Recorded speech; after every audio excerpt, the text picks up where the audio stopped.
वर्ग छठा गणित की पुस्तकें है, जिसका नाम पाठ 6 का नाम है परिमाप एवं क्षेत्रफल। इससे पहले मैं समबाहु त्रिभुज का परिभाषा और उसकी परिमाप का सूत्र और उसका क्षेत्रफल का व्यंजक भी प्राप्त करके हम बताए।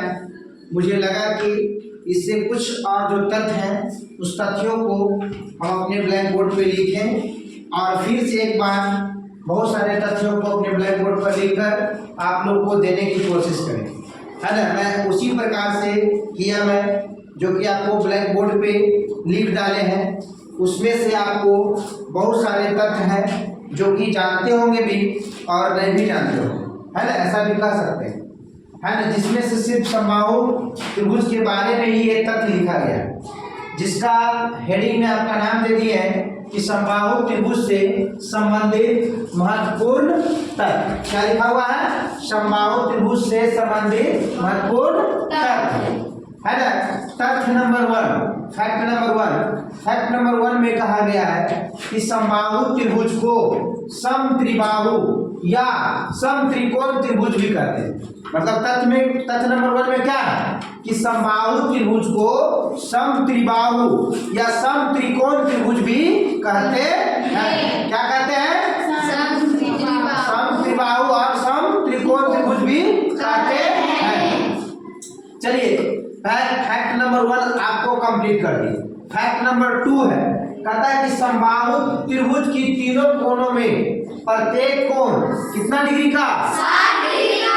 कितना डिग्री का? 60 डिग्री का। 60 डिग्री का होता है। कितना डिग्री का होता है? 60 डिग्री का। 60 डिग्री का होता है।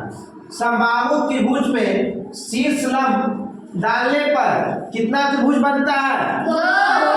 कौन किस प्रकार का त्रिभुज? समकोण। किस प्रकार का? समकोण। कहने का मतलब है कि समबाहु त्रिभुज में यदि शीर्ष लंब डालेंगे तो 2 समकोण त्रिभुज का निर्माण होगा। कितना होगा? 2 समकोण। 2 समकोण त्रिभुज का निर्माण होगा। चलिए, फैक्ट नंबर 4, फैक्ट नंबर 4, समबाहु त्रिभुज की प्रत्येक भुजा बराबर होता है। ये मैंने बार-बार पढ़ाया है ना। प्रत्येक कोण भी क्या होते हैं? बराबर। ये तो आपका ये पुराना ही चीज है।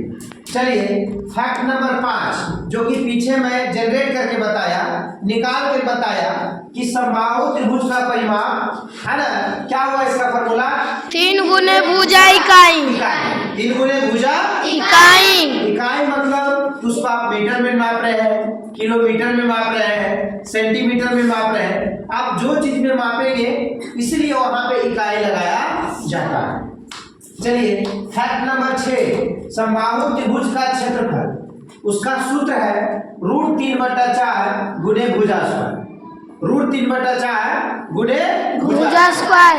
√3/4 गुणे भुजा स्क्वायर या 3 का वर्गमूल बटा 4 गुणे भुजा स्क्वायर। ऐसे पढ़ सकते हैं, 3 का वर्गमूल बटा 4 गुणे भुजा स्क्वायर। आप जैसे भी आपको रीड करना है, रीडाइज करना है, पढ़ना है, आप ऐसे उसको क्या कर सकते हैं? पढ़ सकते हैं। फैक्ट नंबर 7, फैक्ट नंबर 7, समबाहु त्रिभुज की ऊंचाई। अब उसके लिए हम बताएं जो कि पीछे मैंने निकाले हैं कि समबाहु त्रिभुज की ऊंचाई यदि निकालना है तो हम लोग कैसे निकालेंगे। और इसमें देख लीजिए कि त्रिभुज ABC ये किस प्रकार का त्रिभुज है? समबाहु त्रिभुज, जिसमें आपका भुजा AB है, BC है और C है। शीर्ष लंब नहीं, शीर्ष A है, B है और C है।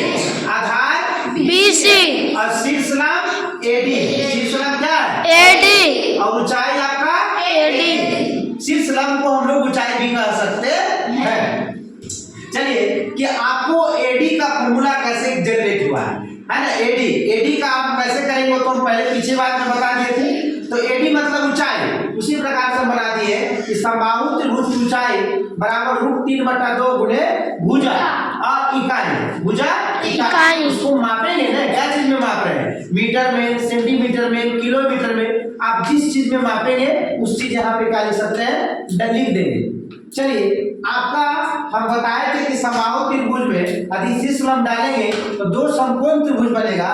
उसी कारण से समकोण त्रिभुज में 3 भुजाओं का अलग अलग नाम है। एक भुजा का नाम कर्ण है जो कि सबसे बड़ी भुजा है ना,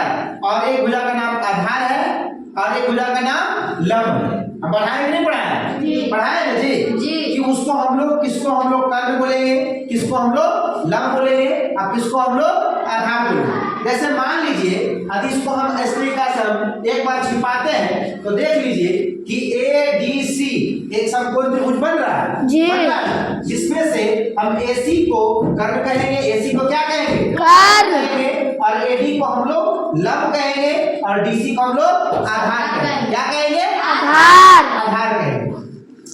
तो उसी में एक प्रमेय आता है जिसका नाम है पाइथागोरस प्रमेय, या उसको वर्ग आयत प्रमेय कहेंगे या उसको बौधायन प्रमेय कहेंगे। पाइथागोरस ने सबसे पहले उसे सिद्ध किया, लेकिन बौधायन ने उससे पहले ही बात को बता दिया था, वो सिद्ध नहीं किया था, इसलिए उसका आज नाम पाइथागोरस प्रमेय ही रह गया ना। लेकिन कभी कभी डिटेल जब आगे गहराई में पढ़िएगा या कहीं भी पेडागोगी का क्वेश्चन आ जाएगा तो हम ये चीजों को पूछ सकता है। तो उसी में से एक निकला है जो पाइथागोरस साहब ने दिए कि कर्ण का स्क्वायर बराबर लंब का स्क्वायर जोड़ आधार का स्क्वायर। क्या चीज है?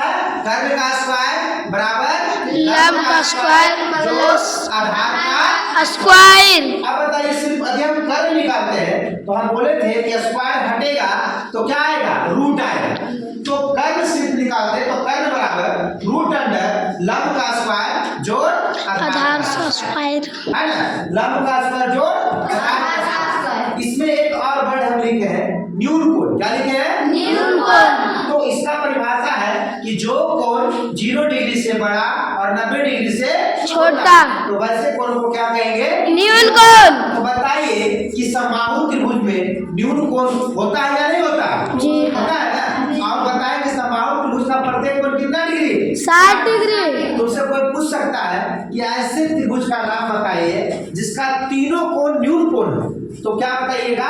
समबाहु त्रिभुज। क्या बताइएगा? समबाहु त्रिभुज। बताइएगा समबाहु त्रिभुज। कोई दिक्कत?